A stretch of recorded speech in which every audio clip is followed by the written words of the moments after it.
2026년 7월 1일 수요일 아침을 여는 생명의 큐티 시간입니다. 오늘 말씀은 시편 107편 1절에서 22절 말씀으로 고통에서 벗어나는 길 부르짖는 기도라는 제목으로 함께 말씀을 나누도록 하겠습니다. 자, 오늘부터는 시편을 또 보도록 좀 하겠습니다. 시편은 크게 5권으로 나누어져 있습니다. 오늘은 5권째 책인데 그러니까 107편부터 150편까지는 5권에 해당이 돼요. 주로 이 5권의 내용은 포로 생활에서 돌아온 이스라엘 백성들이 하나님의 구원과 회복을 찬양하는 그런 내용으로 이루어져 있습니다. 오늘 우리가 보는 107편도 그 배경을 2절과 3절을 근거로 바벨론 포로에서 귀환한 이유로 쓰여진 것으로 확실히 보여져요. 자, 그러면 오늘 말씀으로 들어가 보도록 하겠습니다. 여호와께 감사하라. 그는 선하시며 그의 인자하심이 영원함이로다. 시편 기자는 하나님께 감사하자고 이야기를 하고 있습니다. 왜냐하면 하나님께서는 선하시고 인자하심이 영원하기 때문이다라는 거예요. 그러면 여기에서 하나님의 선하심과 인자하심을 통해서 받은 은혜가 있기 때문에 이러한 고백을 하는 것이겠죠. 그것에 대한 이야기들을 오늘 지금 하려고 하는 것이죠. 여호와의 성령을 받은 자들은 이같이 말할지어다. 여호와께서 대적의 손에서 그들을 속량하사 동서남북 각 지방에서부터 모으셨도다. 그러니까 왜 하나님께 감사해야 되느냐? 속량해 주셨기 때문에. 그 얘기가 되겠죠. 속량해 주셨어. 그래서 대적의 손으로부터 그들을 속량하셔서 동서남북에서부터 다시 모으셨다. 무슨 얘기냐면 흩어져 있는 백성들을 다시 모으셨다는 이 이야기예요. 그러니까 이 모으신 것은 하나님의 선하시며 인자하심이고, 그래서 그것을 감사하자, 그런 이야기를 합니다. 그래서 이 감사에 대한 내용을 오늘은 3가지로 나누어서 나누는 게 아니라 3가지의 이야기, 3가지 구원의 이야기를 해줘요. 자, 4절에 보니까 그들이 광야 사막길에서 방황하며 거주할 성읍을 찾지 못하고 줄이고 목이 말라 그들의 영혼이 그들 안에서 피곤하였도다. 자, 흩어졌던 이 백성들이 다시 이스라엘로, 이 유대 땅으로 돌아가려고 하는데 그 길들이 굉장히 힘들었던 것으로 보여져요. 그래서 돌아가는 길이 너무 힘들었고 또 거주할 성읍을 찾지 못하였다라는 이 말은 거주할 성읍을 찾지 못한다라고 하는 것은 이제 머나먼 길을 가면서 안정을 찾아야 되는데 안정을 찾지 못했다라는 이야기로 보여져요. 그러니까 가는 길이 줄이고 목이 마르는 길이었고, 그리고 그들의 영혼이 굉장히 피곤한 상태였다는 것이죠. 그러니까 굉장히 가는 길이 힘들었다라는 이야기예요. 물론 이것을 영적으로 상징적으로 볼 수도 있어요. 이들의 인생이 굉장히 안정을 못 찾고 힘들어 하는구나. 그래서 이렇게 표현을 하고 있구나. 뭐 어쨌든 영적으로 보든 문자적으로 보든 똑같은 이야기예요. 어쨌든 힘들었던 것으로 보여져요. 그러면 여러분들 이렇게 우리가 신앙인이라면은 힘들 때 어떻게 해야 됩니까? 이렇게 해야 되는 거예요. 부르짖어야 되는 거예요. 6절에 보니까 이에 그들이 근심 중에 여호와께 부르짖었다는 거예요. 그들의 고통에서 건지시고 부르짖었더니 하나님께서 건져주셨다는 거예요. 또 뿐만 아니라 바른 길로 인도하셔서 거주할 성읍에 이르게 하셨도다. 아까는 성읍을 찾지 못해서 방황했는데 지금은 거주할 성읍에 이를 수 있도록 하나님께서 인도해 주셨다는 거예요. 이 이유가 무엇입니까? 부르짖었기 때문이다라는 것이죠. 그러니까 여러분 요 말씀 여호와께 부르짖음에 그들의 고통에서 건지셨다, 이 말씀을 머릿속에 잠깐만 넣어 놓으시면 좋을 것 같아요. 여호와께 부르짖었더니 그들의 고통에서 건져내 주셨다. 자, 그러면 건져내 주셨으면 어떻게 해야 됩니까? 8절 여호와의 인자하심과 인생에게 행하신 기적으로 말미암아 그를 찬송할지어다. 할렐루야. 그가 사모하는 영혼에게 만족을 주시며 줄인 영혼에게 좋은 것으로 채워 주셨다. 그러니까 찬송하자 이 얘기죠. 이것은 마치 신앙인의 매뉴얼 같아요. 자, 신앙인이 힘들어요. 정말 지치고 쓰러지고 이럴 때 어떻게 해라? 부르짖어라. 그럴 때 부르짖는 거야. 그러면 하나님께서 어떻게 해주십니까? 해결해 주셔요.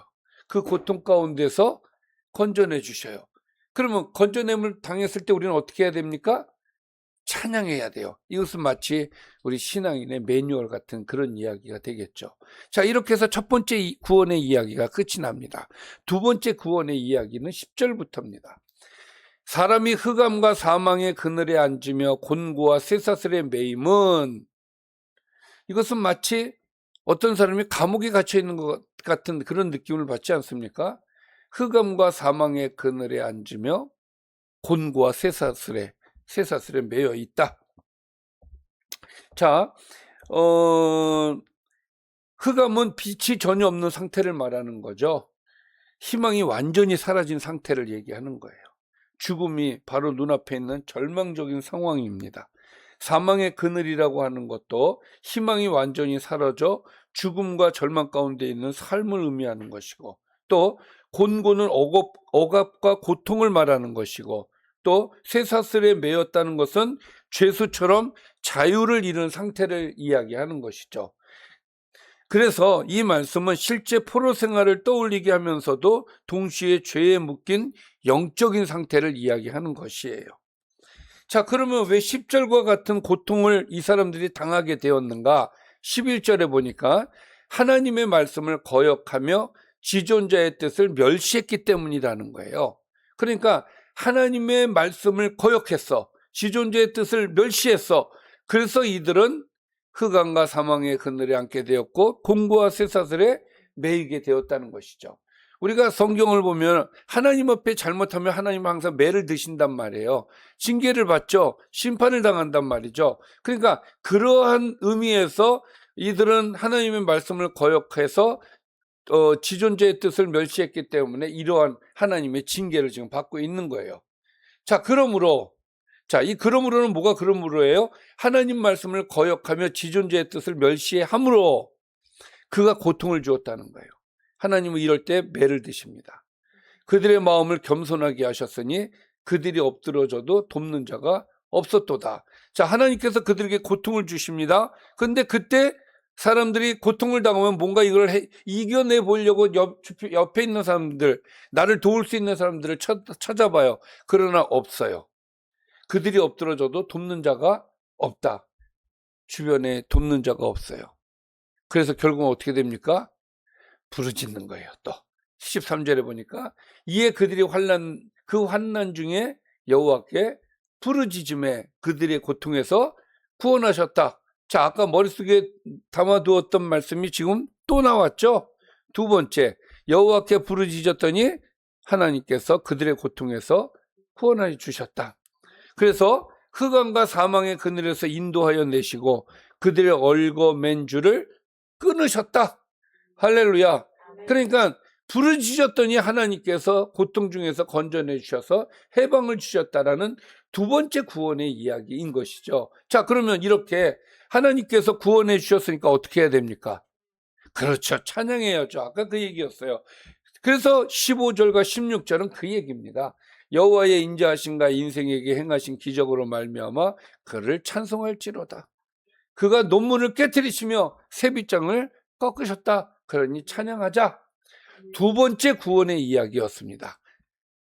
세 번째 구원의 이야기입니다. 미련한 자들은 그들의 죄악의 길을 따르고 그들의 악을 범하기 때문에 고난을 받는다. 그들은 그들의 모든 음식물을 싫어하게 되어 사망의 문에 이르렀도다. 여러분, 죄악의 길을 따르고 악을 범하면 하나님께서 어떻게 하신다?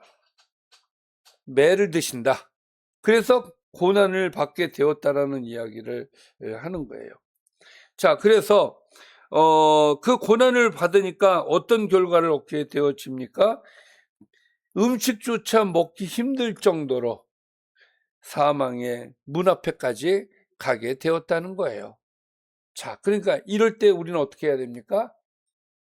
부르짖어야죠. 예, 이제 저절로 나오죠. 이게 매뉴얼이란 말이에요.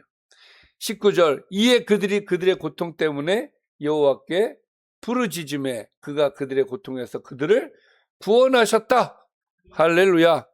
똑같은 말씀이 계속 반복이 되는 게 뭐예요? 여호와께 부르짖었더니 그들을 고통 중에서 구원하셨다. 그가 그의 말씀을 보내어 그들을 고치시고 위험한 지경에서 건지시는도다. 그들이 여호와께 부르짖었더니 하나님께서 그들에게 뭐를 보내주셔요? 말씀을 보내주셨다는 거예요. 그래서 말씀을 통해서 그들을 고쳐주시고 위험한 지경에서 건져주셨다는 것이죠. 그러니 우리는 얼마나 감사합니까? 날마다 우리에게 말씀을 보내주시니 얼마나 감사합니까? 그 말씀으로 우리가 고침을 받고 이 위험한 지경에서 건짐을 받는 거예요. 그래서 우리가 말씀을 듣는 건 굉장히 중요합니다. 왜? 하나님의 음성이 그 안에 있어서 그런 거예요. 자, 어쨌든 우리를 건져주셨어요. 그래서 그러면 어떻게 해야 됩니까? 찬양해야 되죠. 그래서 21절과 22절 보니까 여호와의 인자하심과 인생에게 행하신 기적으로 말미암아 그를 찬송할지어다. 또 감사제를 드리며 노래하여 그가 행하신 일을 선포할지어다. 할렐루야. 이렇게 해서 오늘 세 가지의 구원의 이야기를 말씀을 드렸습니다. 오늘 시편 기자는 이 세 편의 구원의 이야기를 통해서 분명하게 주는 메시지가 있죠. 고통을 당했을 때는 하나님께 부르짖어라. 그러면 하나님께서 그의 고통을 건져내 주실 것이다. 그리고 잊지 말아라. 구원해 주시면 반드시 감사와 찬양을 드려라. 할렐루야. 자, 오늘 말씀을 좀 정리해 보겠습니다. 하나님께서는 광야에서 방황하는 자들이 부르짖을 때 바른 길로 인도하시고 참된 만족을 허락해 주십니다. 말씀을 거역하여 죄에 묶인 사람도 회개하며 하나님께 부르짖을 때 모든 결박에서 자유롭게 해주십니다. 죽음의 문턱에 선 사람도 하나님의 말씀으로 치유하시고 위험한 자리에서 건져주시는 분이 하나님이십니다. 그러므로 성도는 어떤 고난 가운데서도 먼저 하나님께 부르짖고 구원해 주신 그 은혜를 감사와 찬양으로 고백하며 살아야 하겠습니다. 기도하겠습니다. 살아계신 아버지 하나님, 우리의 기도를 들으시고 우리를 고통 가운데서 구원해 주시는 하나님을 찬양합니다.